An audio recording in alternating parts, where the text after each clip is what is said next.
आज का हमारा टॉपिक है रेंज। तो चालू करते हैं।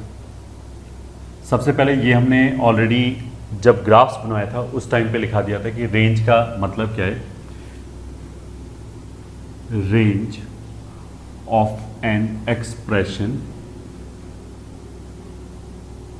Is the set of all values of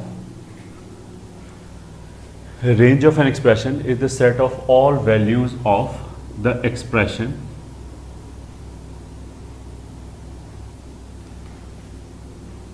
which can be obtained from it। ये ठीक है ना। एक्सप्रेशन की जितनी भी वैल्यू मिली उन सब का जो कलेक्शन हो गया वो हमारा रेंज हो गया। ये ठीक है। तो और इसको क्या बोल सकते हैं? इट इज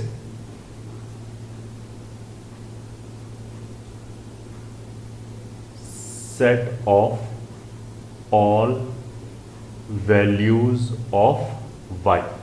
ये ठीक है। ये इसको बोलने का दूसरा तरीका हो गया कि वाई की सारी वैल्यूज का जो सेट हो गया वो क्या हो गया? रेंज। ठीक है। ग्राफिकली बात करें, this we have already done. और graphically it is portion of Y axis covered by the graph of the function. Y axis का जितना भी पोर्शन कवर हो गया उसको हम क्या बोलते हैं? रेंज। ठीक है। अब आगे चलते हैं। कुछ कुछ फंक्शंस के रेंज लिख लेते हैं। Second, range of. ठीक है। यहां पे हमने वो फंक्शन लिए जिसकी रेंज आर है। तो आर किस किस का रेंज हो जाएगा? ट्रिग्नोमेट्रिक फंक्शन से चालू करते हैं। तो tan x cot x इसका रेंज आर होगा। फिर एनी ऑड डिग्री पॉलिनोमियल, कोई भी ऑड डिग्री का पॉलिनोमियल होगा तो उसका रेंज आर होगा। ठीक है। ऑड डिग्री के पॉलिनोमियल का मतलब क्या है? जिस पॉलिनोमियल में हाईएस्ट पावर एक ऑड इंटीजर हो जाए। इवन डिग्री पॉलिनोमियल का रेंज कभी भी आर नहीं होगा, बट इवन डिग्री पॉलिनोमियल का रेंज क्या होगा? ये ठीक है। वो डिपेंड करता है कि पॉलिनोमियल क्या है। Polynomial to polynomial it will very.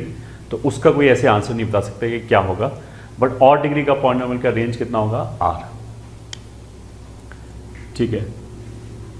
फिर log x हो गया, कोई भी बेस हो गया, मान लिया a, या फिर ln x हो गया, एक ही बात है। और x का मान लिया हमने ऑड रूट लिया 2n+1, इसका भी रेंज r होगा।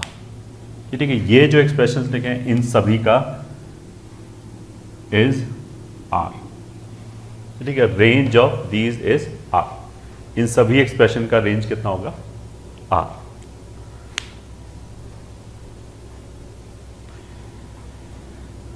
ठीक है। Noted down. फिर टेबल बना लेते हैं।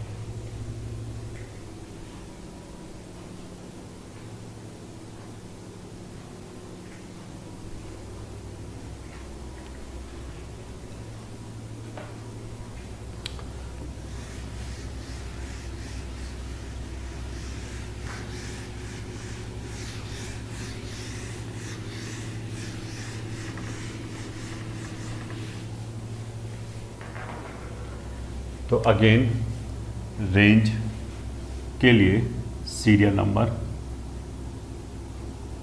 Function and range. ठीक है। तो क्विकली अभी हमने क्या क्या लिखा था? एनी ऑड डिग्री पॉलिनोमियल या फिर ln x या फिर tan x cot x x raise to power odd root 2n+1 या 2m+1, इन सब का रेंज कितना होगा r। सेकेंड, इन्वर्स फंक्शन का बोलें तो साइन इन्वर्स x का रेंज कितना होगा -π/2 से π/2। कॉस इन्वर्स x का 0 से पाई, और tan inverse x, cot inverse x, sec inverse x, cosec inverse x। ठीक है, इसका ये हो गया, इसका ये हो गया। tan इन्वर्स का हो जाएगा -π/2 से π/2 ओपन। कॉट इन्वर्स x का हो जाएगा 0 से पाई ओपन। सेक इन्वर्स x का हो जाएगा 0 क्लोज्ड से पाई क्लोज्ड, ये ठीक है, एक्सेप्ट π/2। ये तो जो हमने इन्वर्स फंक्शन के ग्राफ खींचे थे वहाँ से भी आ जाएगा। कोसेक इन्वर्स x का हो जाएगा -π/2 से π/2, 0 निकाल दिया। ठीक है, ये हो गया हमारा ट्रिग्नोमेट्रिक इन्वर्स फंक्शन, ये ठीक है। अब अगर हम ट्रिग्नोमेट्रिक फंक्शन की बात करें तो sine x and cos x का रेंज कितना हो जाएगा -1 to 1। Sec x and cosec x का रेंज हो जाएगा r -1 से 1। इसको हम ऐसे भी लिख सकते हैं -∞ से -1 क्लोज्ड यूनियन 1 क्लोज्ड से इन्फिनिटी। ठीक है, tan x और cot x का यहाँ पे r लिख ही दिया। ठीक है, तो अगर लिखा है tan x, cot x, तो उसका रेंज क्या हो जाएगा पूरा r।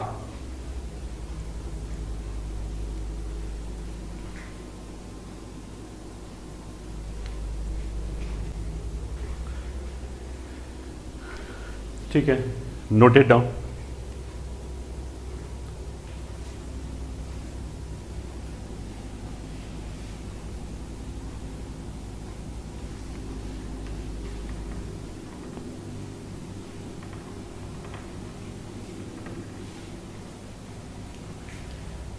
ठीक है, फोर्थ पॉइंट पे आ गया, मॉड x या रूट x या इवन रूट ऑफ x,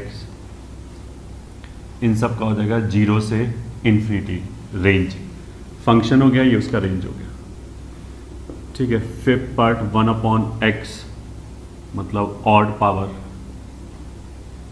इसका हो जाएगा r -0, मतलब सारी रियल वैल्यूज आ जाएंगी। अगर 1/ऑड पावर लिखा है, ऑफकोर्स इसका लिए 0 तो हो नहीं सकता, 0 छोड़ दिया, बाकी पॉजिटिव नेगेटिव सब आ जाएगा। सिक्स्थ, अगर हमने डिनोमिनेटर में इवन पावर लिया तो फिर 0 भी नहीं आएगा और नेगेटिव भी नहीं आएगा, केवल r+। इन सब के ग्राफ हमने ऑलरेडी बनवा रखे हैं, तो वहाँ से भी यू कैन वेरीफाई। ठीक है, seventh, fractional part of x का रेंज 0 क्लोज्ड से 1 होता है। ठीक है, eighth, integral part of x का रेंज i होता है। नाइन्थ, सिग्नम x का रेंज -1, 0 एंड 1, केवल 3 एलिमेंट आते हैं सिग्नम x में। और एक हमारा बच गया x + 1/x, वो हो जाएगा -∞ से -2 यूनियन 2 to इन्फिनिटी। ये ठीक है, ये तो काइंड ऑफ वही हो गया जो हम ऑलरेडी पढ़ चुके हैं। ठीक है, चलो लिख लिया इसको।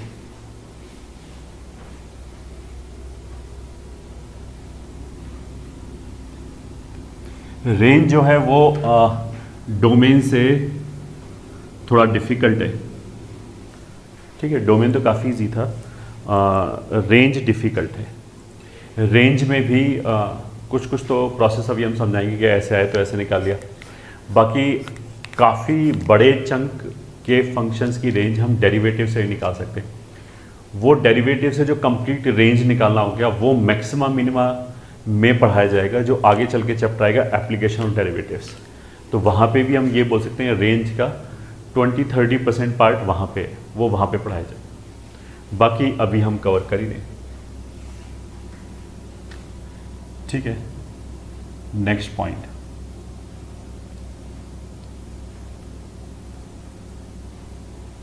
Methods of finding range. ठीक है, मेथड 1 बेसिक मैनिपुलेशंस। ठीक है, कोई भी मान लिया एक्सप्रेशन दे रखा है, ई मान लिया एक एक्सप्रेशन है और जिसका वैल्यू कुछ भी मान लिया अल्फा से बीटा तक जा रहा है। ठीक है, जैसे साइन एक्स की वैल्यू -1 से 1 तक जाएगा, तो अगर ये साइन एक्स है तो ये -1 एंड 1 लिखा है। ठीक है, तो अगर ई अल्फा से बीटा तक जा रहा है, ठीक है, तो ई में अगर हमने एक कांस्टेंट नंबर जोड़ा के, तो वो सीधा सीधा अल्फा प्लस के से बीटा प्लस के तक जाएगा। ठीक है, इस बात का मतलब क्या है कि साइन एक्स का रेंज कितना होता है, -1 से 1। ठीक है, और साइन एक्स प्लस 3 का रेंज क्या होगा, सीधा सीधा 3 जोड़ दिया तो 2 से 4। ठीक है, अगर हमने k इंटू ई लिखा, k को मल्टीप्लाई कर लिया e से, मतलब चलो e लिख लिया e, तो फिर क्या होगा, वो k पे डिपेंड करेगा कि अगर k पॉजिटिव नंबर हुआ तब तो वो सीधा सीधा मल्टीप्लाई हो जाएगा k अल्फा से k beta, if k is positive, k is positive, या फिर ऐसे क्या, if k is greater then 0। अगर नेगेटिव है तो भी मल्टीप्लाई हो जाएगा, बस पलट के लिखना पड़ेगा k बीटा से k अल्फा तक, इफ k इज नेगेटिव। इसका मतलब क्या है कि मान लिया फ्रैक्शनल पार्ट ऑफ x लिखा है, उसका वैल्यू 0 से लेके 1 तक जा रहा है। ठीक है, अगर मैं बोलूँ 3 plus fractional part of x का वैल्यू कहाँ से कहाँ तक जाएगा, तो वो जाएगा 3 से लेके 4 ओपन तक।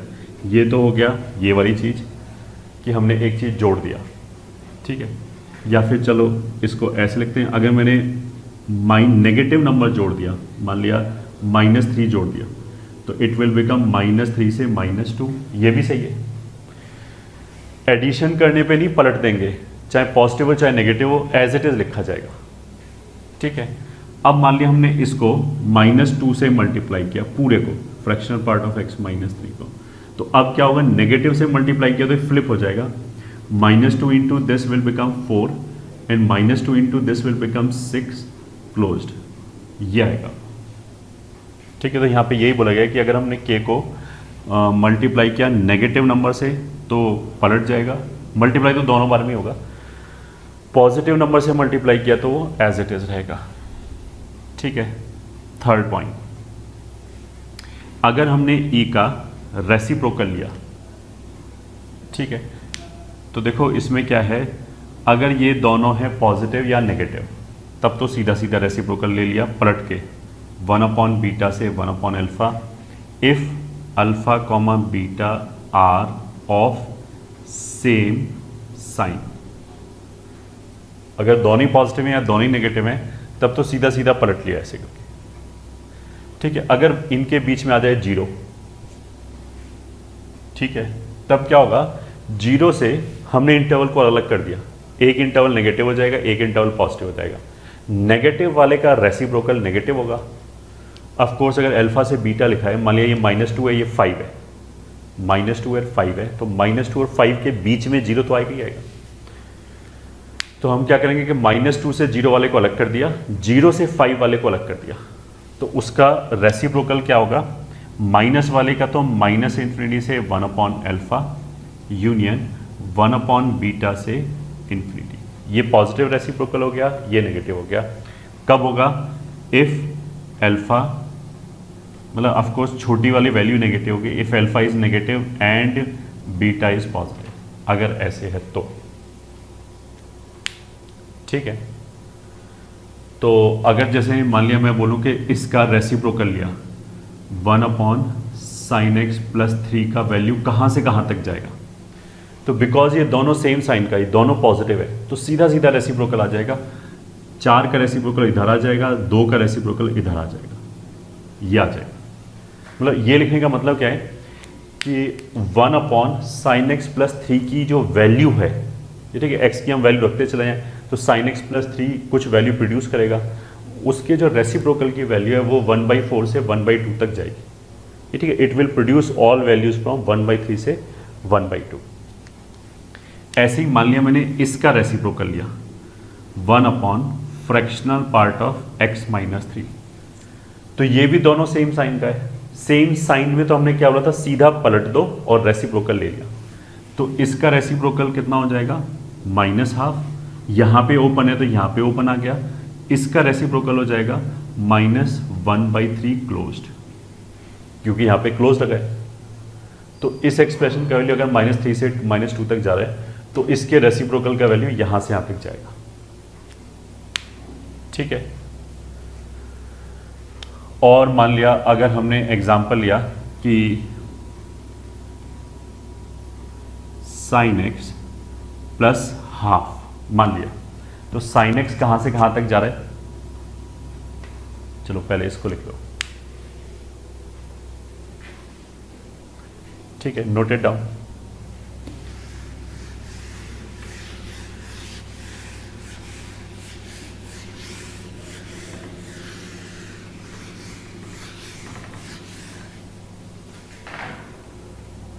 हाँ, मान लिया कि sin x की वैल्यू -1 से 1 तक जा रहे हैं, फिर हमने बोला कि sin x प्लस हाफ जोड़ा, मान लिया इसकी वैल्यू कहाँ से कहाँ तक जाएगी।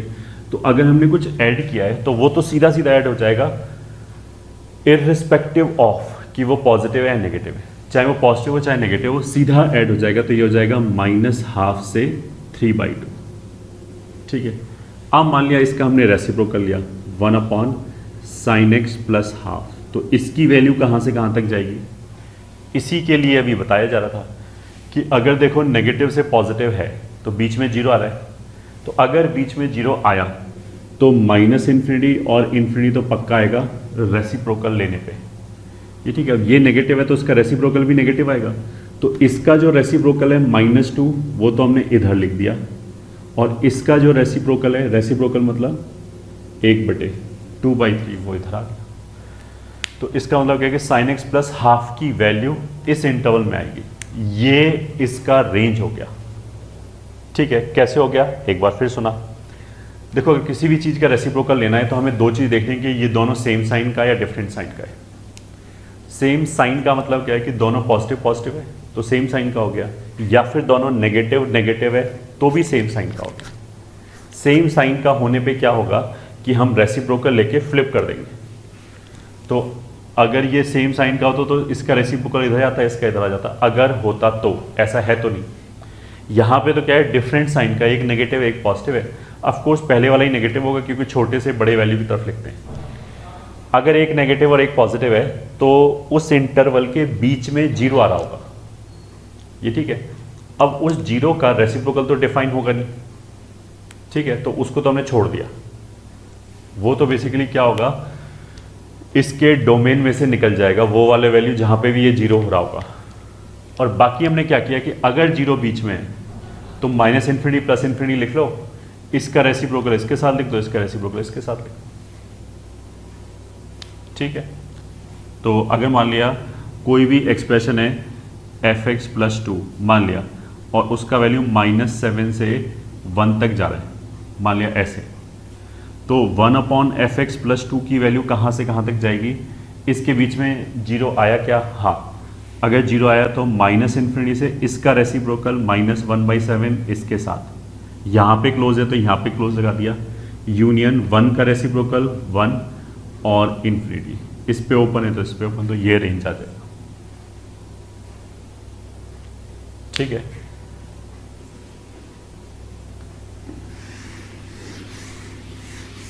तो अभी तक हमने क्या सीखा कि अगर E अल्फा से बीटा तक जा रहा है, E मतलब कोई भी एक्सप्रेशन, अगर ये एक्सप्रेशन अल्फा से बीटा तक जा रहा है तो E + k कहाँ से कहाँ तक जाएगा, k जोड़ दिया, E × k कहाँ से कहाँ तक जाएगा, हमने k मल्टीप्लाई कर दिया सीधा सीधा, अगर k पॉजिटिव है तो, और नेगेटिव से मल्टीप्लाई किया तो फ्लिप कर दिया। तीसरा हमने बोला कि अगर हमने रेसिप्रोकल लिया इसका, तो रेसिप्रोकल में अगर ये सेम साइन का है तब तो सीधा सीधा 1/β से 1/α, ठीक है, चाहे दोनों पॉजिटिव हो चाहे दोनों नेगेटिव हो। अगर एक पॉजिटिव और एक नेगेटिव है तो प्लस इन्फिनिटी और माइनस इन्फिनिटी तो आएगा आएगा पिक्चर में, और जो नेगेटिव वाला है उसको माइनस इन्फिनिटी के साथ लिख दिया, रेसिप्रोकल लेके पॉजिटिव वाले को प्लस इन्फिनिटी के साथ लिख दिया। ये ठीक है, this we have already done. अब आगे चलते हैं, ई स्क्वायर की वैल्यू कहाँ से कहाँ तक जाएगी। तो ई स्क्वायर की वैल्यू में फिर ये डिपेंड करेगा कि कौन पॉजिटिव है कौन नेगेटिव है। अगर देखो अल्फा और बीटा दोनों ही पॉजिटिव होगा तब तो क्या होगा, मतलब तुम ऐसे देख लो कि मान लिया एफ एक्स की वैल्यू जा रहा है 2 से लेके 3 तक, दोनों ही पॉजिटिव है, तो एफ एक्स के स्क्वायर की वैल्यू कहाँ से कहाँ तक जाएगी, 4 से लेके 9 तक। एक एग्जांपल ये हो गया। अगर एफ एक्स की वैल्यू पूरी नेगेटिव है -3 से लेके -1 तक, तो एफ एक्स का जो स्क्वायर होगा वो भी सीधा सीधा स्क्वायर हो जाएगा 1 और 9, बस पलट के लिखना पड़ेगा। अगर दोनों पॉजिटिव है तो सीधा सीधा स्क्वायर लिख दिया, इसका स्क्वायर यहाँ इसका स्क्वायर यहाँ। अगर दोनों नेगेटिव है तो फिर पलट के लिख दिया ऐसे, ठीक है। अब मान लिया एक पॉजिटिव है और एक नेगेटिव है, तो मान लिया -3 है और ये पॉजिटिव है 1, ठीक है। तो इसमें क्या होगा, देखो 1 से 9 नहीं बोलेंगे, ऐसे नहीं बोलेंगे, इसका भी स्क्वायर कर दिया 1 और 9, और फिर हम बोलेंगे 1 से लेके 9 तक। -3 और 1 के बीच में तो 0 भी आएगा, तो अगर ये 0 आ रहा है तो उसका स्क्वायर भी तो 0 होगा, तो 1 से 9 तक अगर मैंने बोल दिया तो 0 तो उसमें आया ही नहीं, जबकि एफ एक्स के स्क्वायर का वैल्यू 0 भी आना चाहिए।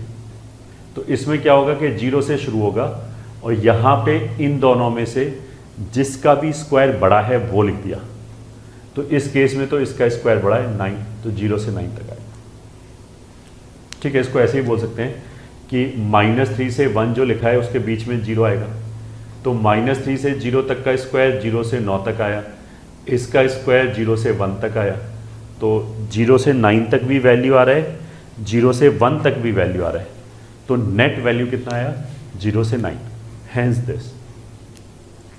ऐसे भी बोल सकते हैं, ठीक है।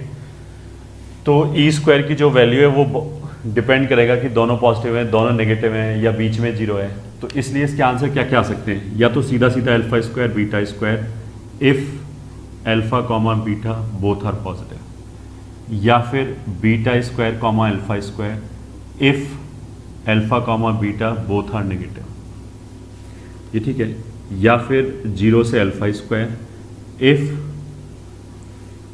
अल्फा नेगेटिव है एंड बीटा पॉजिटिव है, एंड अगर एक नेगेटिव और एक पॉजिटिव है तो यहाँ तो 0 आएगा ही आएगा, और यहाँ किसका स्क्वायर आएगा, जो भी इन दोनों में से बड़ा है, एंड अगर अल्फा स्क्वायर बीटा स्क्वायर से बड़ा है तो ये आ जाएगा, और अगर बीटा स्क्वायर बड़ा है तो ये आ जाएगा, if alpha negative beta positive and alpha square is less than beta square, ठीक है। इसका मतलब क्या है वही यहाँ पे लिख रखा है,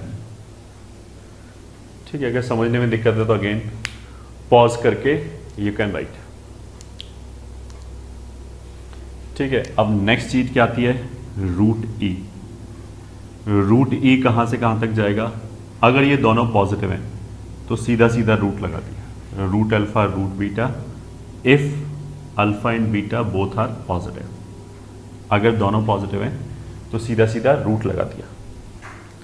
अब देखो अगर दोनों नेगेटिव होगा तो रूट लेने पे कहीं पे भी डिफाइन नहीं होगा, ठीक है, फिर तो कुछ भी नहीं आएगा।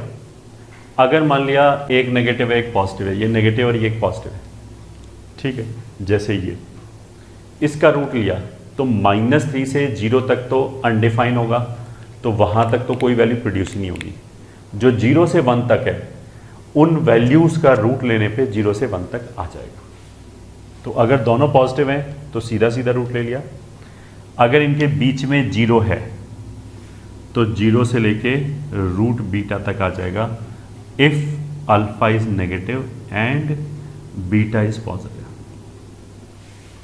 ठीक है। अगर किसी को ये डाउट है कि उल्टा क्यों नहीं मान रहे कि अल्फा पॉजिटिव बीटा नेगेटिव, तो बीटा जो है वो राइट पे लिखा है तो बीटा बड़ा होगा अल्फा से, छोटे से बड़े वैल्यू की तरफ लिखते हैं ना, तो ऐसा तो हो ही नहीं सकता ना कि बड़ा वैल्यू नेगेटिव हो जाए छोटा वैल्यू पॉजिटिव हो जाए, ऐसा तो हो ही नहीं सकता। तो इसलिए केस यही बनेगा, ठीक है। तो pause the video and note it down.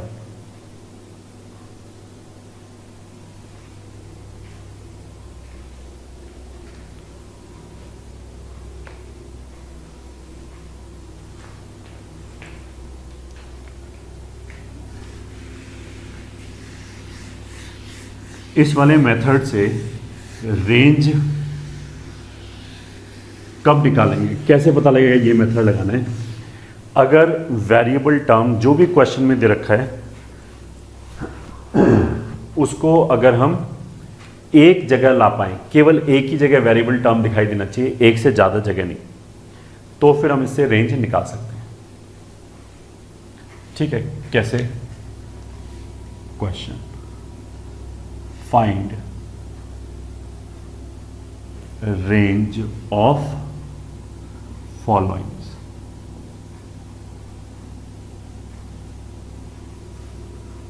ठीक है, first 3 fractional part of x plus 2, second root sine x plus 5, third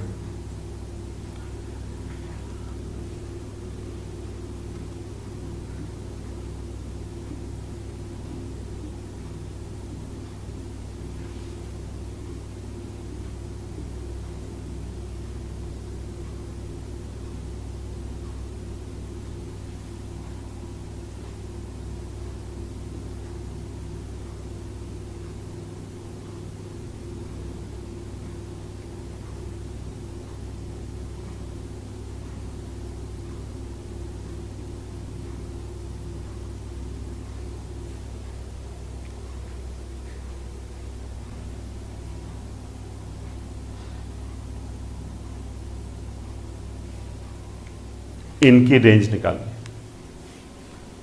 देखो इसमें केवल x का टर्म यहां पे आ रहा है। ठीक है, तो तुम तो एक बार पॉज करो and try to write all the answers. ये ठीक है, I am going ahead. First में फ्रैक्शनल पार्ट ऑफ x कहां से कहां तक जाएगा? 0 से 1। फिर 3 फ्रैक्शनल पार्ट ऑफ x कहां से कहां तक जाएगा? 0 से 3। फिर 3 fractional part of x plus 2 कहाँ से कहाँ तक जाएगा? 2 to 5। तो यही आंसर हो गया। रेंज ही निकालना है, तो इसका रेंज कितना हो गया? ये इंटरवल। तो y की वैल्यू कहाँ से कहाँ तक जाएंगी? 2 क्लोज्ड से 5 तक। सेकेंड देखो साइन x प्लस 5 के स्क्वायर रूट का रेंज निकालना है, तो वापस केवल एक ही जगह वेरिएबल है साइन x, और कोई टर्म नहीं है वेरिएबल साइन x का, तो यहीं से शुरू किया। साइन x कहाँ से कहाँ तक जाएगा? -1 to 1। फिर हमने साइन x में 5 ऐड कर दिया, तो 5 ऐड करने पे 4 हो गया, 5 ऐड करने पे 6 हो गया। फिर हमने स्क्वायर रूट लिया, तो साइन x प्लस 5 कहाँ से कहाँ तक जाएगा? 2 से लेके √6 तक। ठीक है, यही आंसर हो गया। तो रूट साइन x प्लस 5 की रेंज क्या होगी? 2 से लेके √6। चलते हैं आगे। थर्ड क्या हो गया? 9 raise to power x plus 2 into 3 raise to power x plus 5। This is equals to 9 raise to power x को बेसिकली हम क्या लिख सकते हैं? 9 रेज़ टू पावर x को 3 square raise to power x, फिर 3 रेज़ टू पावर 2x, या फिर 3 रेज़ टू पावर x का स्क्वायर। तो 3 रेज़ टू पावर x का square plus 2 into 3 raise to power x plus 5। तो ये तो ऐसे हो गया T square plus 2t plus 5। तो इसको हम परफेक्ट स्क्वायर बना सकते हैं।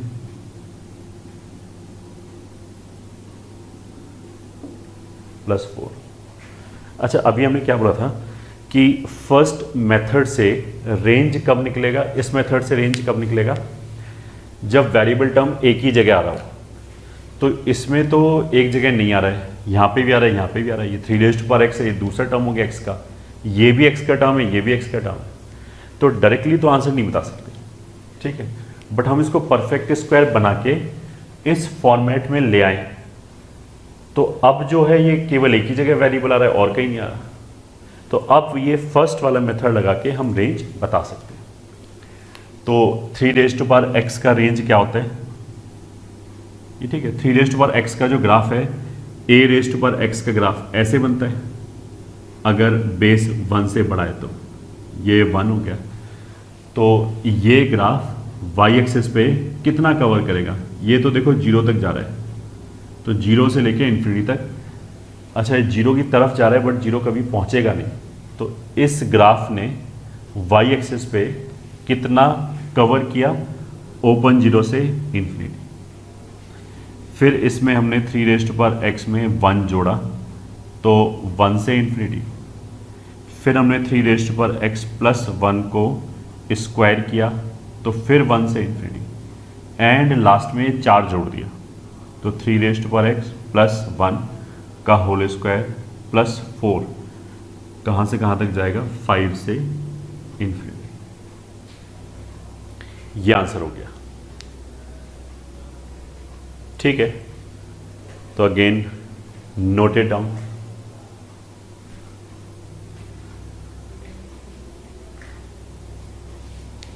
ठीक है।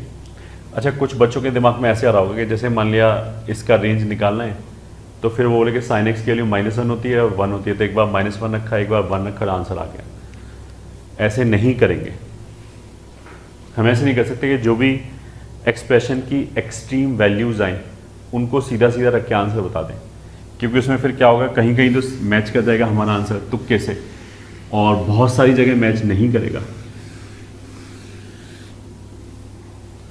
ठीक है, जैसे 4th क्वेश्चन हो, ये भी इसी तरह का क्वेश्चन है। तो 4th क्वेश्चन में 9x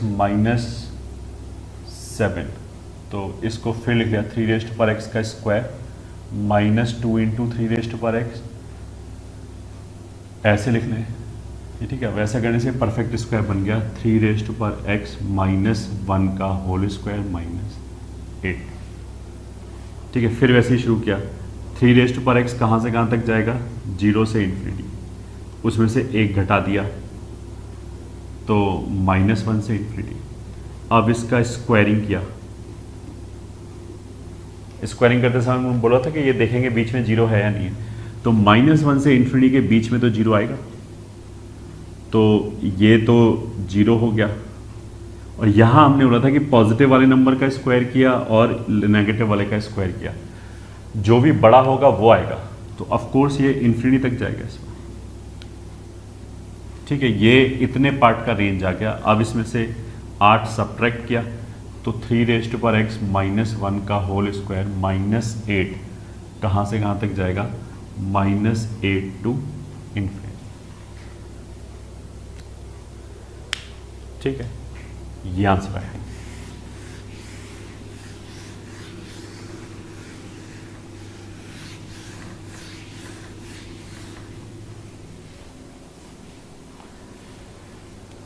लास्ट क्वेश्चन 5th वाला, हमने यहाँ से चालू किया sin इनवर्स x से।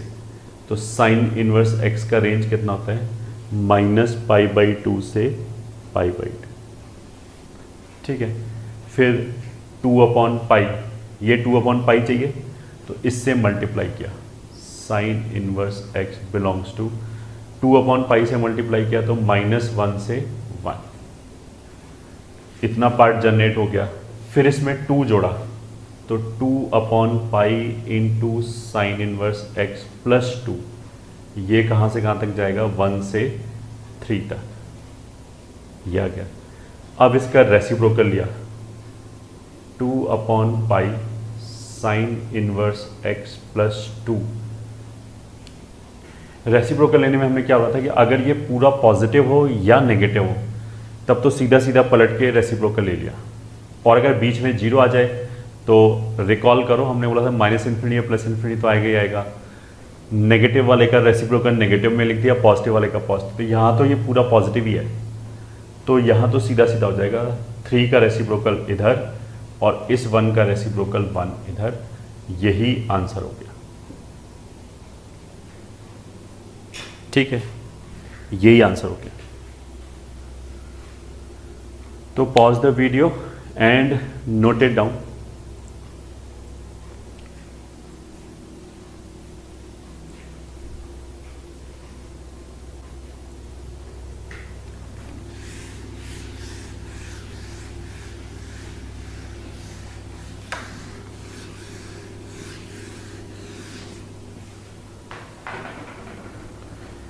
ठीक है, ये तो हमारा फर्स्ट मेथड हो गया।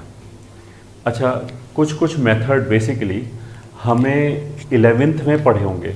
11th में जैसे ट्रिग्नोमेट्रिक फंक्शन आ गए, तो वहाँ पे हमने रेंज निकाला है a sin x plus b cos x का जो रेंज है वो -√a² प्लस b स्क्वायर से +√a² प्लस b स्क्वायर होता है। ये ट्रिग्नोमेट्री में पढ़ा होगा। ठीक है, फिर अगर हमें पास पैराबोला अपवर्ड है, तो जो पैराबोला अपवर्ड है उसकी रेंज -d/4a से इन्फिनिटी तक होता है। अगर डाउनवर्ड है तो -∞ से -d/4a होता है। ठीक है, फिर 11th में एक चैप्टर है प्रोग्रेशन एंड सीरीज, उसकी रेंज हम am/gm से निकाल सकते हैं। ये ठीक है।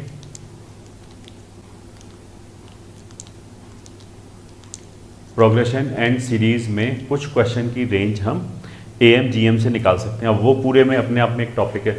तो आई होप 11th के जो ये वाली चीज़ें हैं ये क्लियर होगा, और अगर नहीं है तो we can watch those videos. अभी तो I am just listing those things. ठीक है, तो मेथड 2 क्या हो गया, a sin x plus b cos x। ये ट्रिग्नोमेट्रिक है। इसका मैनिपुलेशन कैसे करते हैं, √a² प्लस b स्क्वायर से मल्टीप्लाई किया, तो इसका रेंज कहाँ से कहाँ तक आता है, -√a² प्लस b स्क्वायर से +√a² प्लस b स्क्वायर। ये ठीक है, एक तो ये हो गया। यहाँ पे दोनों जगह x सेम होना चाहिए, साइन और कॉस का लीनियर टर्म होना चाहिए, तो हम ये फॉर्मूला लगा सकते हैं। ठीक है, मेथड 3, मान लिया अगर पैराबोला अपवर्ड है, y = ax² plus bx plus c। ठीक है, तो अगर पैराबोला अपवर्ड है तो -d/4a से इन्फिनिटी। कब, इफ a इज पॉजिटिव। अगर a पॉजिटिव होगा तो ये पैराबोला अपवर्ड बनेगा। ये वैल्यू होती है -d/4a, तो इस वैल्यू से ऊपर इन्फिनिटी तक पूरा रेंज आ गया। और अगर पैराबोला डाउनवर्ड है तो यही आंसर हो जाएगा -∞ से -d/4a, अगर a नेगेटिव है तो। ठीक है, उस वाले केस में पैराबोला डाउनवर्ड है, ये वैल्यू होगी -d/4a। ठीक है, ये हो गया हमारा पैराबोला।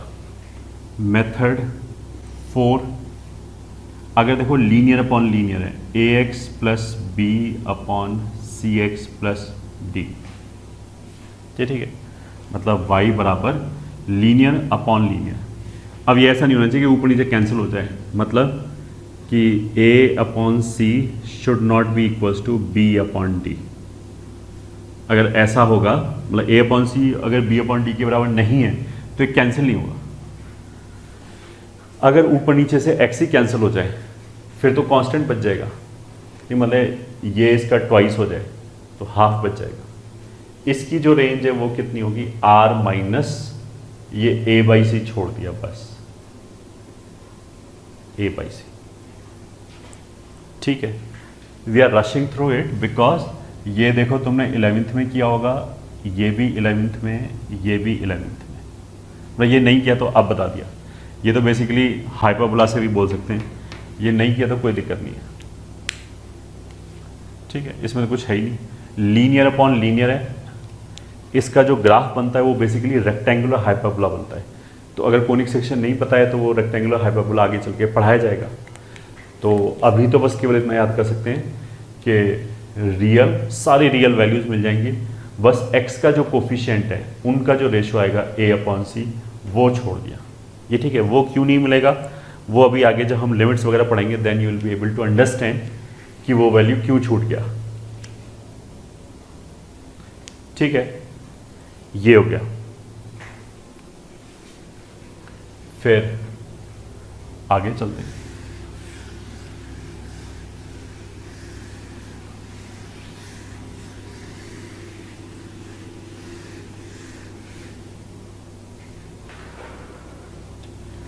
पहले तो इसी पे क्वेश्चन करते हैं। Question, find range of followings. ठीक है, first y is equals to 7x raised to power 5 plus 8x raised to power 4 plus 9x square plus 3x plus 2. Second y is equals to 3 sin x minus 4 cos x. Third y is equals to sin square x plus 4 cos x. Fourth y is equals to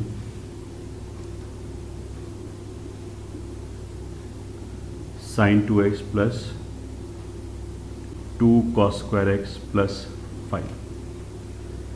fifth y is equals to 3x square plus 6x plus 7.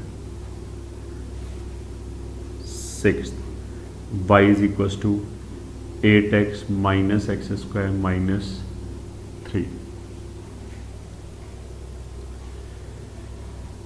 Nine y is equals to 3x minus 1 upon x plus 5. ठीक है, तो you can pause the video and then try to solve. बाद में अपने answer match कर.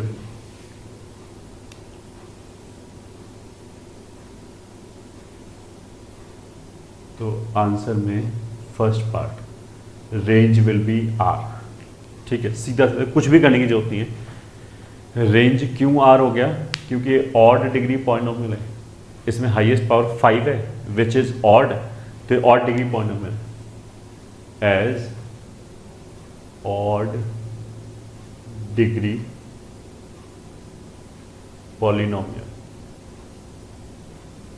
ठीक है, उसका रेंज r होता है. सेकेंड ये हो गया वही a sin x plus b cos x. इसका रेंज होता है minus root a square plus b square से plus root a square plus. तो ऑफकोर्स ए स्क्वायर प्लस बी स्क्वायर कितना हो जाएगा 5. तो माइनस 5 से प्लस 5. क्यों? क्योंकि a की वैल्यू 3 है, b की वैल्यू माइनस 4 है. तो root a square plus b square बराबर रूट 9 प्लस 16 बराबर root 25 will be 5. Hence -5 to 5. ठीक है, थर्ड पार्ट में ऐसे लिखा है sine square x plus 4 cos x. तो इसमें ये वाली चीज़ तो लगा ही नहीं सकते क्योंकि साइन में तो लीनियर नहीं है, तो स्क्वायर हो गया और ये cos x है. अगर ये केवल साइन x होता तो फिर हमारा a 1 हो जाता, b 4 हो जाता, फिर हम root a square plus b square वाली चीज़ लगा लेते. यहाँ पे नहीं लगेगी. यहाँ तो हम क्या करेंगे 1 minus cos square x plus 4 cos x. ठीक है, तो this is equals to minus cos square x minus 4 cos x. अब इसको, ये तो कॉस का क्वाड्रेटिक आ गया, इसको हमने परफेक्ट स्क्वायर बनाया तो ये आ जाएगा cos x माइनस 2 का होल स्क्वायर.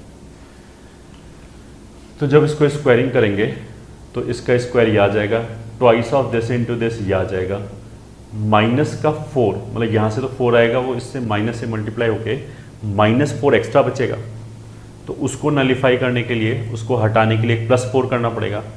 और एक ये 1, तो यहाँ कितना आएगा 5. ठीक है, कैसे आया ओपन करके देख लो. यहाँ से cos स्क्वायर आएगा वो ये आ गया, twice of this into this वो ये आएगा. इसका स्क्वायर 4 -4, तो 5 - 4 1 आ जाएगा वो ये. ठीक है, अब इसमें तो क्या हुआ कि इसमें जो वेरिएबल है वो एक ही टर्म में आ गया, बस केवल एक जगह आ गया cos x. तो इसको तो हम अपने मेथड 1 से कर सकते हैं कि हम क्या बोलेंगे कि cos x का रेंज कितना है -1 से 1. उसमें फिर हमने 2 घटाया तो हो जाएगा -3 से 2 घटाया -1. फिर हमने उसको स्क्वायर किया, पूरा नेगेटिव है तो सीधा सीधा 1 to 9. फिर उसके आगे हमने ये माइनस लगाया तो -9 से -1. फिर उसमें हमने 5 ऐड कर दिया तो -4 से 4. ये आंसर आएगा. ठीक है, -4 to 4.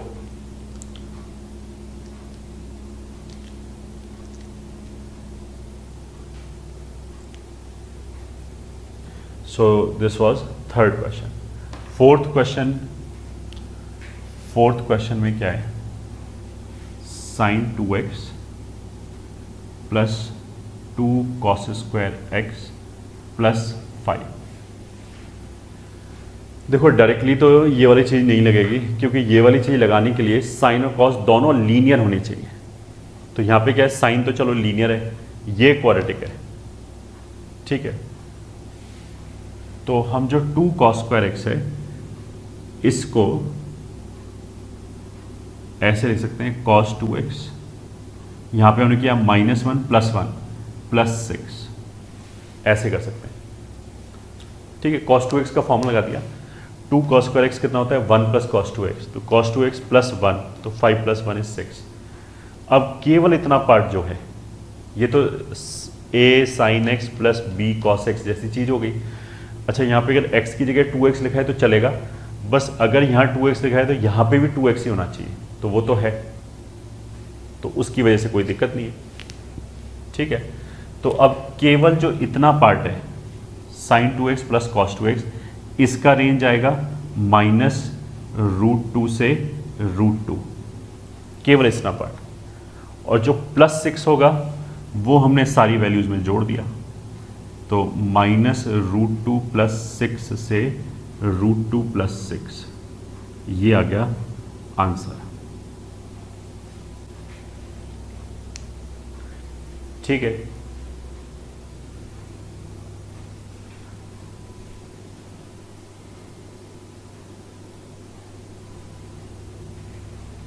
मतलब हमने बेसिकली क्या किया है, sin 2x + cos 2x पे a sin + b cos वाली चीज लगाई, उससे आंसर आया हमारा -√2 से √2, उसमें 6 ऐड कर दिया, हैंस दिस,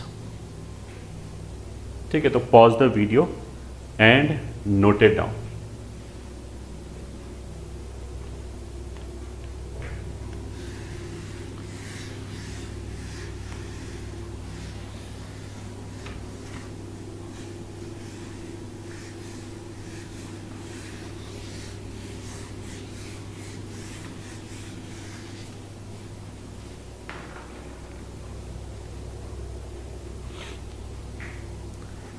ठीक है। फिफ्थ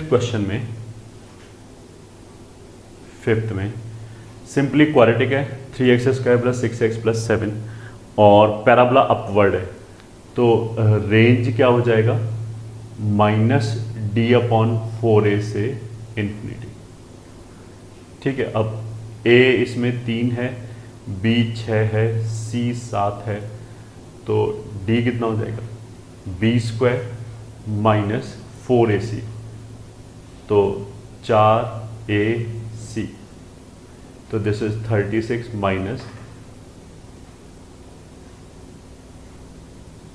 84, सही है। तो 36 - 84, हाँ बिल्कुल सही है। तो कितना हो जाएगा, -48, ठीक है। तो -d/4a कितना हो जाएगा, -48/4 × 3, ये कितना हो गया, 12, 4, तो ये रेंज हो जाएगा 4 से इंफिनिटी, यही आंसर हो गया, ठीक है। क्वेश्चन नंबर 6 जो है 6, तो इसको ऐसे लिखेंगे -x² + 8x - 3, तो ये पैराबोला डाउनवर्ड है, a की वैल्यू -1, b की वैल्यू 8, c की वैल्यू -3, तो d की वैल्यू कितनी हो जाएगी, b² - 4ac, ये ठीक है। तो कितना हो गया ये, 52। अब ये जो है वो पैराबोला डाउनवर्ड है, तो इसकी रेंज क्या होगी, अगर पैराबोला डाउनवर्ड है तो -∞ से -d/4a क्लोज्ड, तो -∞ से -d कितना हो जाएगा, -52/4a, तो -4, मतलब -∞ से 13, ये आंसर हो गया।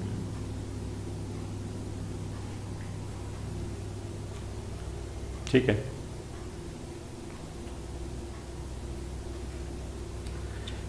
क्वेश्चन नंबर 9 के लिए रेंज हमने सीधा सीधा बोला था R-A/C, ये बोला था। अगर लीनियर अपॉन लीनियर है तो R-A कितना हो गया 3, C कितना हो गया 1, तो 3/1।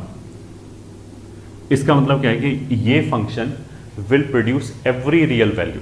कोई भी रियल नंबर उठा लो, यहाँ से वो मिल जाएगा, मैं y की वैल्यू वो मिल जाएगी, बस ये 3 नहीं मिलेगा, बाकी सब मिल जाएगा।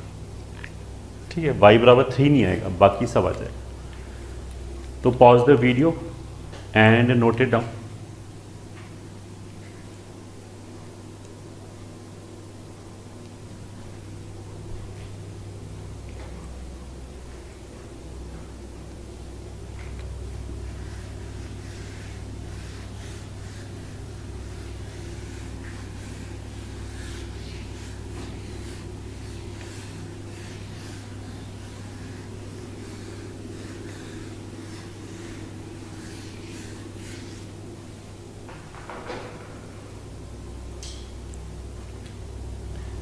ठीक है, नेक्स्ट मेथड क्या है, basically AMGM।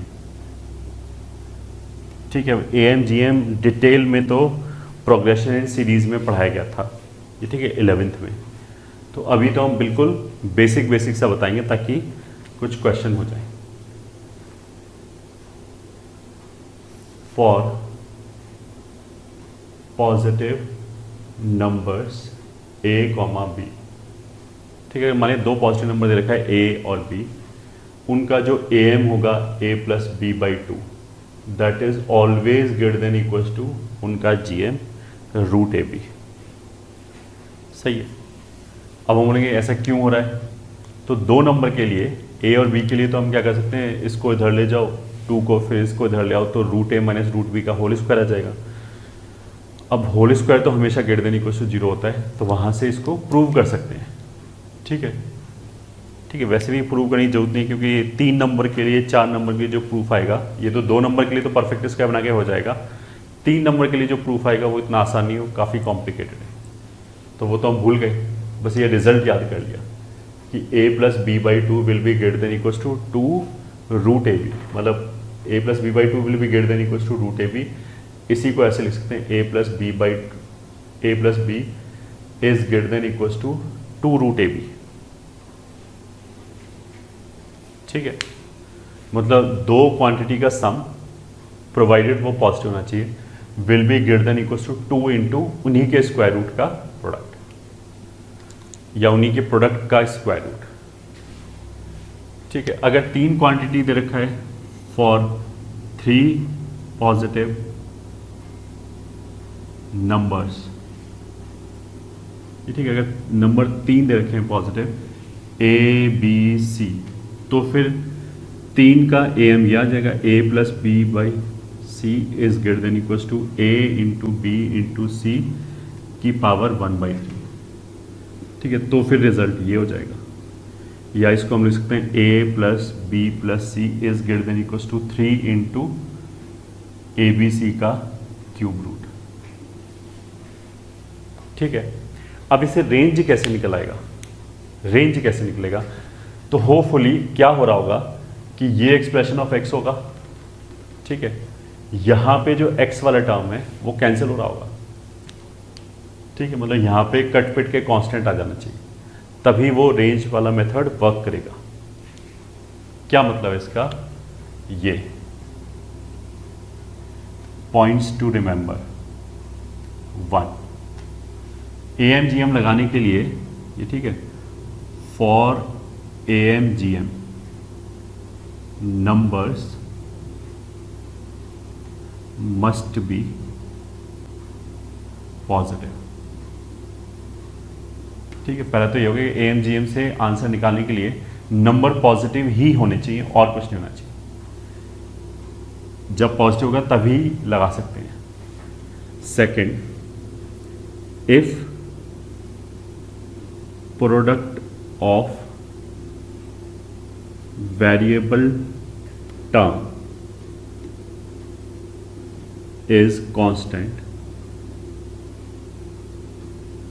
then AMGM may be applicable।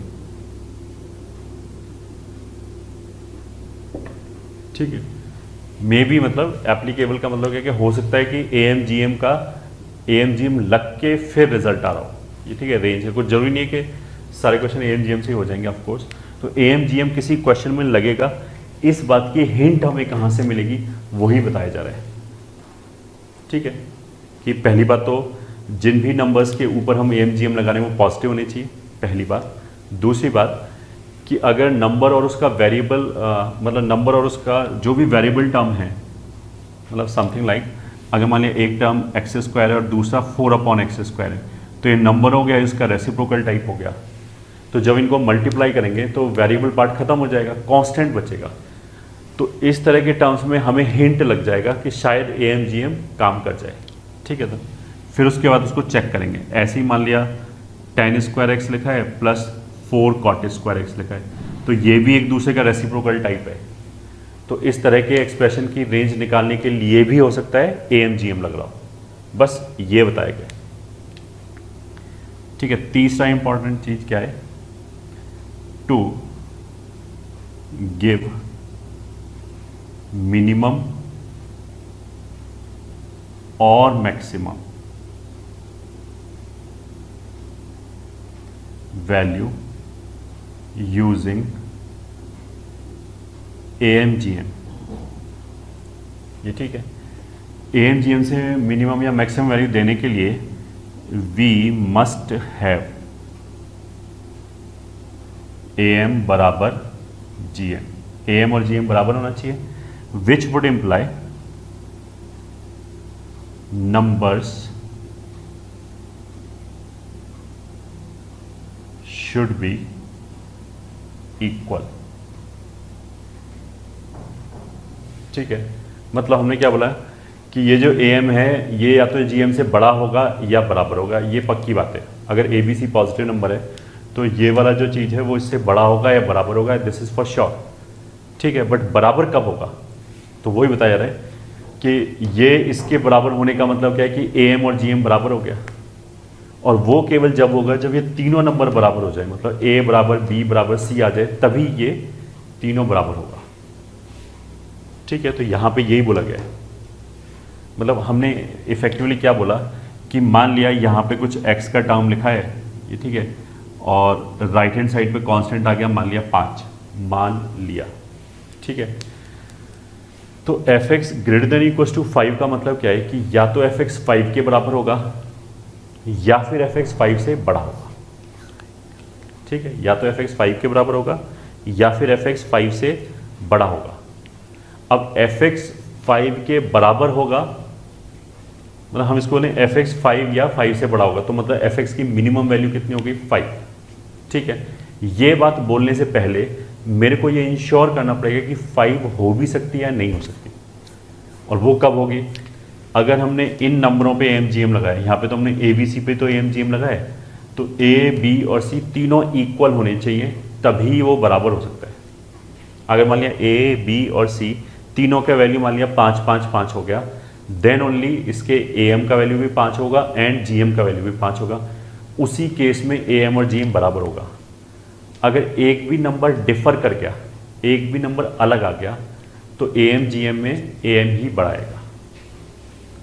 ठीक है, तो अभी तो बेसिकली तुम ये याद रखो कि पहली बात पॉजिटिव ही होना चाहिए, पॉजिटिव होगा then only we will think of AM GM। Second चीज़ क्या हो गया कि जो नंबर है वो अपने रेसिप्रोकल के साथ एडिशन फॉर्म में होना चाहिए। ठीक है, तभी we will think of AMGM। तो उससे क्या होगा कि जो 2 नंबर्स आ रहे हैं या 3 नंबर्स आ रहे हैं उनका प्रोडक्ट कांस्टेंट आ जाएगा, तो हम AMGM के बारे में सोच सकते हैं। और तीसरा क्या है कि AMGM से मिनिमम या मैक्सिमम बताते समय मेरे को पहले ये वेरीफाई करना चाहिए कि ये बराबर हो भी सकता है नहीं हो सकता, और बराबर होने का जो कंडीशन है वो कंडीशन क्या है कि सारे नंबर्स इक्वल होने चाहिए, then only it will hold.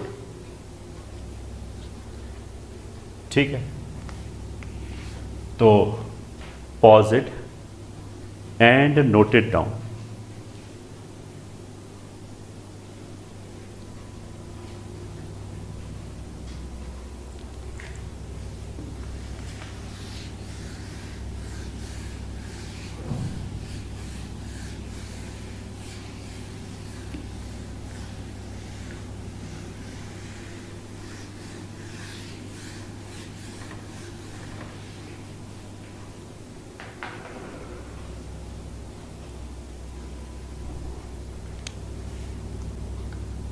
Question: find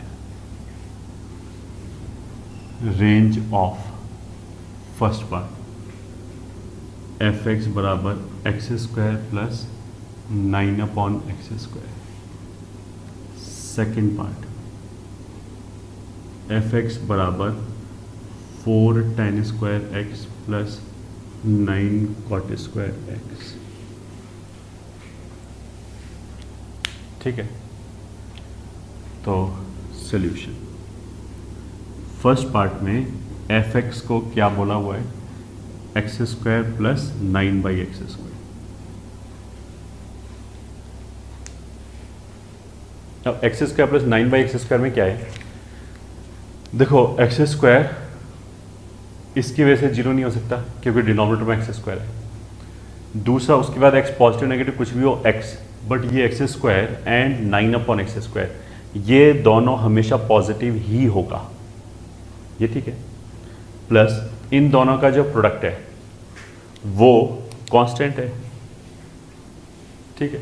अगर मैं x square and 9 upon x square को मल्टीप्लाई कर तो I will get 9 which is a constant number, ठीक है। तो इन सब चीज़ों ने मिलके मेरे को क्या हिंट दिया कि AMGM से आंसर आ रहा होगा शायद। और AMGM क्या था कि अगर दो नंबर लिखे हैं A प्लस बी तो that will be greater then twice of उनका प्रोडक्ट। तो अगर ये हमारे लिए A है और ये B है तो A plus b will be greater than और इक्वल्स टू 2 रूट इनका product x square 9 by x square. तो ये कैंसिल हो गया, तो मतलब क्या आया रिजल्ट हमारे पास 9 upon x square is greater than equals to 9 का स्क्वायर रूट 3 इंटू 2 6, ठीक है। तो मतलब what we are getting is x square plus 9 upon x square will be either 6 और ग्रेटर देन 6, विल बी 6 और ग्रेटर देन 6। मतलब इसका value या तो 6 होगा या 6 से बड़ा होगा। तो सबसे छोटा वैल्यू कौन सा हो गया 6, बट ये बोलने से पहले कि सबसे छोटा वैल्यू 6 है आई हैव टू चेक कि ये दोनों बराबर हो भी सकता है या नहीं हो सकता। तो उसको हम ऐसे चेक करते हैं, for equality number should be equal, मतलब एक नंबर एक्स स्क्वायर है एक 9 बाई एक्स स्क्वायर है, दोनों बराबर होने चाहिए। तो जब हमने ये बोला कि ये दोनों बराबर हो भी सकता है नहीं हो सकता है, इस बात का क्या मतलब है, इस बात का सीधा सीधा सा मतलब है कि अगर कोई x की वैल्यू ऐसे निकल आए जिसके लिए ये दोनों बराबर हो जाए तो वेल एंड गुड, बराबर हो सकता है। तो इस वाले केस में ये दोनों बराबर कब होगा, जब एक्स स्क्वायर 4 9 हो जाए, जब एक्स स्क्वायर 3 हो जाए, या फिर जब x प्लस माइनस रूट 3 हो जाए, ठीक है। प्लस माइनस रूट 3 मतलब वैल्यू तो आ ही गया। तो x अगर रूट 3 होगा या माइनस रूट 3 होगा तो ये इसके बराबर हो जाएगा, मतलब इक्वालिटी होल्ड कर सकता है, ये दोनों बराबर हो सकता है, तो कोई दिक्कत ही नहीं है फिर तो, ठीक है। फिर तो इसकी मिनिमम वैल्यू कितनी हो गई 6। अच्छा, अगर किसी बच्चे को ये शक है ये तो नेगेटिव है और अभी हमने बोला था कि AMGM तो नेगेटिव नंबर पे लगता ही नहीं है, तो नंबर तो ये है ना, एक्स स्क्वायर नंबर है, 9 अपॉन एक्स स्क्वायर नंबर है, एक्स नंबर थोड़ी ना है। एक्स भले ही नेगेटिव हो, एक्स स्क्वायर तो पॉजिटिव ही आएगा ना इस केस में, ठीक है। तो बिकॉज दिस इज पॉसिबल, ये ठीक है, विच इज फाइन, ये ठीक है, फाइन और पॉसिबल। इसलिए अब हम क्या बोल सकते हैं कि fx की मिनिमम वैल्यू वो 6 हो गया, इसके बराबर हो गया, ठीक है, अब आती है बारी रेंज की। मिनिमम वैल्यू तो चलो 6 हो गया, मैक्सिमम वैल्यू क्या होगी? तो वो तुम देखो, इसको ऐसे देख सकते हो, अगर मैं x को इन्फिनिटी की तरफ ले जाऊं, ये ठीक है, x को लगातार बढ़ाते ही चले जाएं, तो इसकी वैल्यू कहाँ जाएगी? इन्फानाइट को, और इसकी वैल्यू कहाँ जाएगी? 0 को, तो समेशन कहाँ जाएगा? इन्फानाइट को। तो मतलब वैल्यू इन्फानाइट तक जा सकती है, ठीक है। अच्छा, इसमें भी एक और छोटा सा पॉइंट क्या है कि अगर मान लिया मैंने बोला कि एक फंक्शन का मिनिमम वैल्यू 2 है एंड मैक्सिमम वैल्यू 5 है, मिनिमम 2 मैक्सिमम 5, तो उसका रेंज क्या होगा? ठीक है, तो आंसर होगा कि अगर मिनिमम 2 है मैक्सिमम 5 है तो रेंज क्या होगा?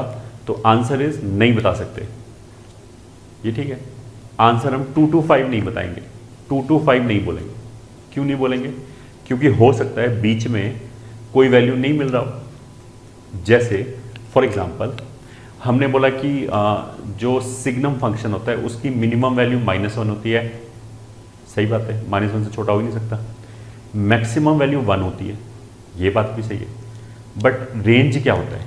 हम ये थोड़ा ना बोलते हैं -1 क्लोज्ड से 1 क्लोज्ड, ये तो होता ही नहीं, क्योंकि सिग्नम एक्स की वैल्यू 0.5 कभी मिलेगी नहीं, 0.6 कभी मिलेगी नहीं, 0.7 कभी मिलेगी नहीं, तो बीच में तो इनफाइनाइट वैल्यूज नहीं मिलेगी।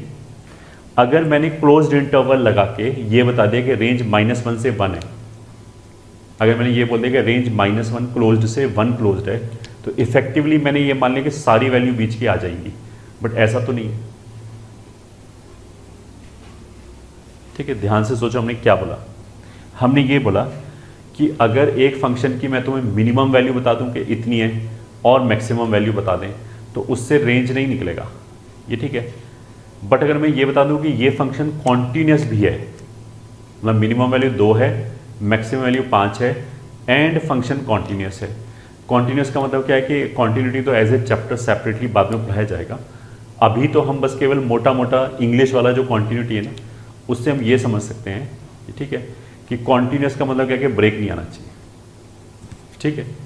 तो अब हमारी जो बात है वो ऐसे चलिए, देखो मिनिमम वैल्यू 6 आ गई, सही बात है, और अगर मैं x को इन्फाइनाइट की तरफ ले जाऊं तो fx की वैल्यू कहाँ जाएगी? इन्फिनिटी की तरफ, ठीक है। But this alone does not guarantee कि रेंज 6 to इन्फिनिटी आएगा। इसका ये मतलब नहीं कि रेंज 6 to इन्फिनिटी आएगा, हो सकता है बीच में कुछ मिस हो रहा होगा, तो वो हमें इंश्योर करना पड़ेगा। अब इंश्योर कैसे करेंगे? देखो इसको दिक्कत कहाँ पे होगी? 0 पे, 0 पे अनडिफाइन हो जाएगा। 0 के राइट पे अगर हम केवल देखें, केवल राइट पे, लेफ्ट हमने देखा ही, तो 0 के राइट पे क्या होगा? x² का जो ग्राफ होगा वो तो हमेशा ही कॉन्टिन्यूस होता है।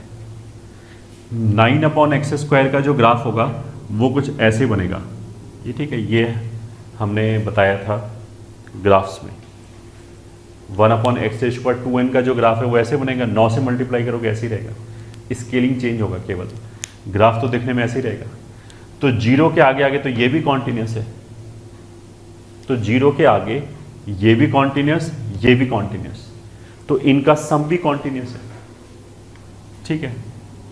अब 0 के आगे x बराबर √3 पे वैल्यू मिनिमम आ जाएगी 6, और जब हम इन्फाइनाइट की तरफ जा रहे हैं तो वैल्यू आ जाएगी इन्फिनिटी, ठीक है। तो 0 के आगे हमने क्या बोला? x बराबर 0 के आगे, मतलब y एक्सिस के राइट हैंड साइड की बात चल रही है। y एक्सिस के राइट हैंड साइड पे ग्राफ कॉन्टिन्यूस है, मिनिमम वैल्यू 6 है और मैक्सिमम वैल्यू वैसे एग्जिस्ट नहीं करती, बट इन्फिनिटी की तरफ जा रहा है फंक्शन। तो इन सबको मिला के हम बोल सकते हैं कि रेंज 6 to इन्फिनिटी हो गया, ये ठीक है। Now for x greater than 0 function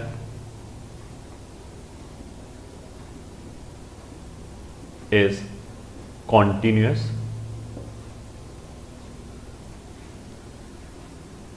hence range कितना हो गया फंक्शन का? 6 क्लोज्ड टू इन्फिनिटी। ये आंसर हो गया इस क्वेश्चन का।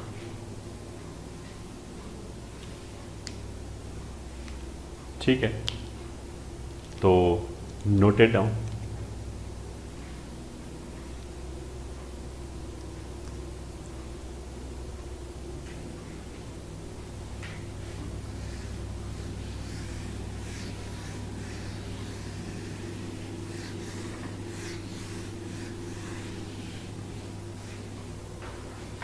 ठीक है, अब सेकंड वाले पे आते हैं। सेकंड वाला क्या है, एफ एक्स बराबर 4 tan square x plus 9 cot square x.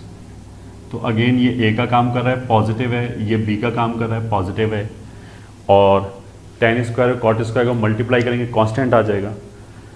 तो इन चीज़ों ने मिलके हमें क्या बताया कि AMGM लगेगा शायद। ठीक है, AMGM में हमने क्या रिजल्ट लिखाया था कि a plus b greater than equals to 2 root a b होता है।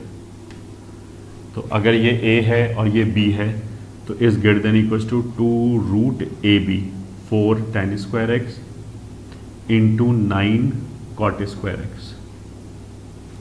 ठीक है, so this is equals to 2 into 2 into 3, तो कितना हो गया 12।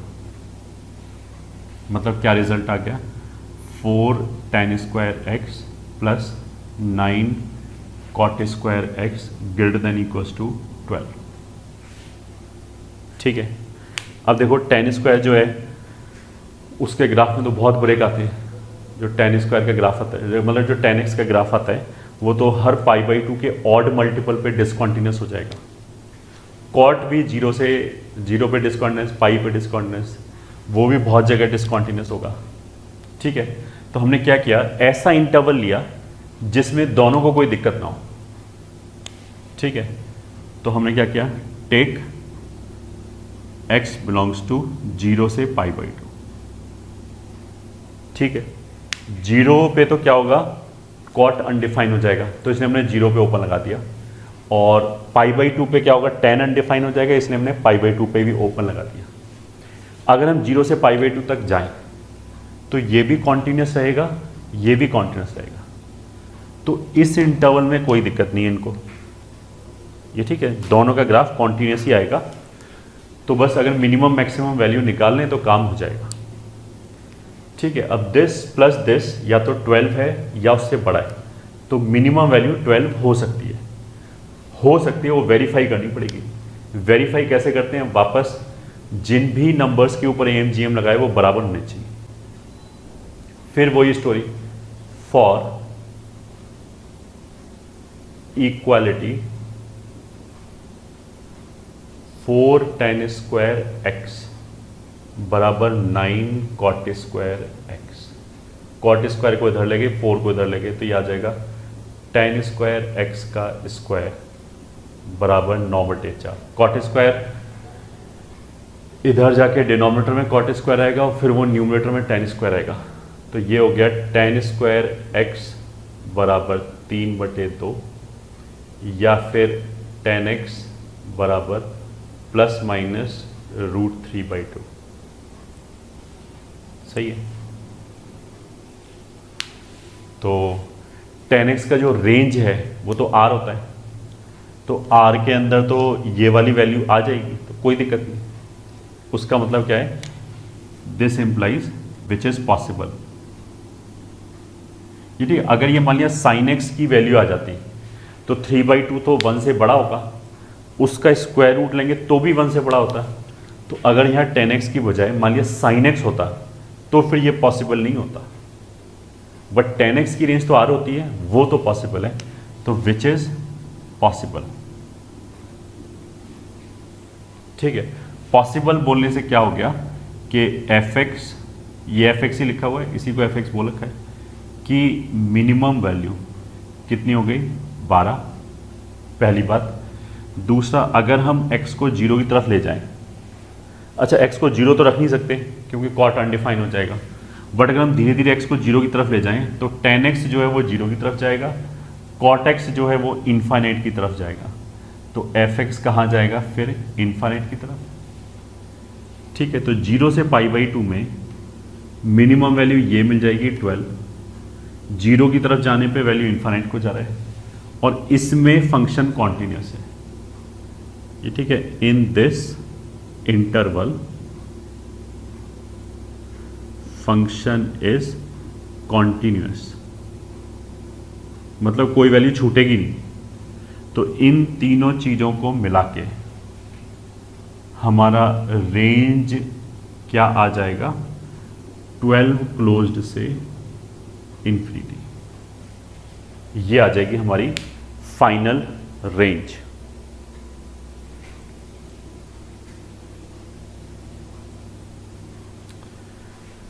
तो pause the video and note it down.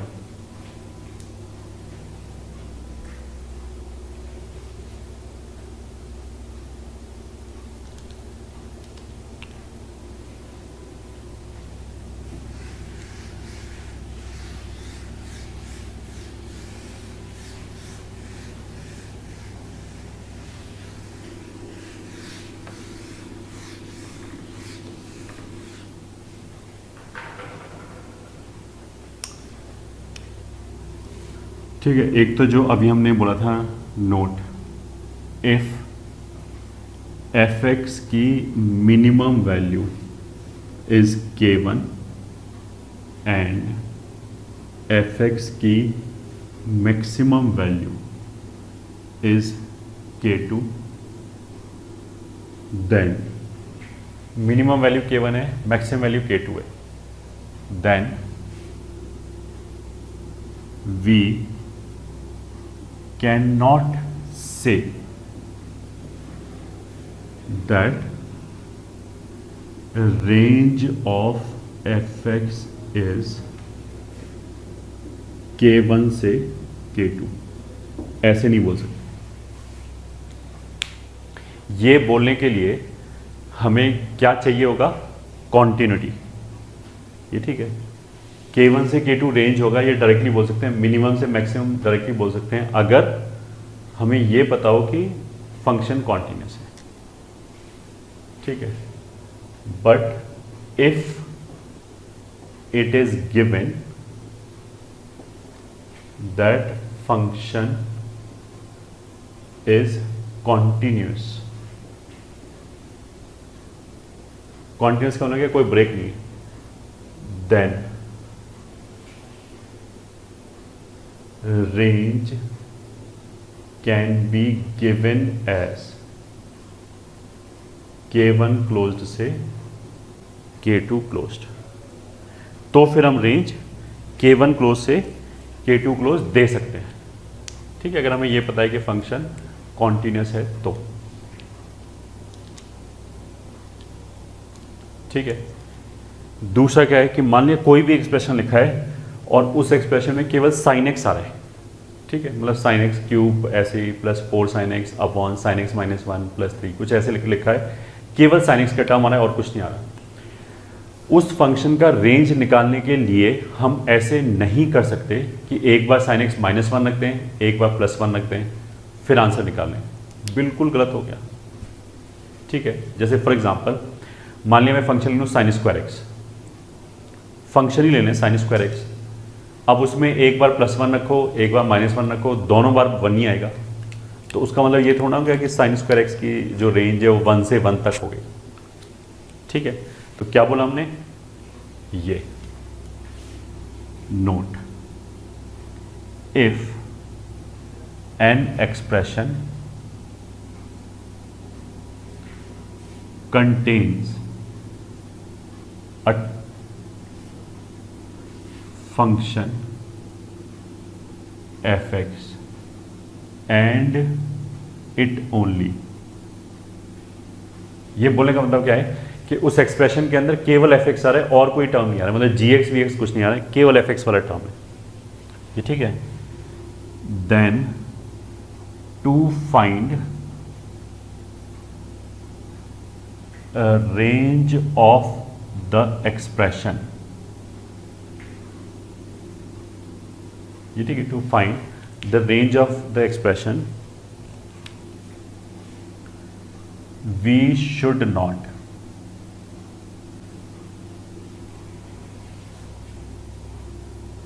Directly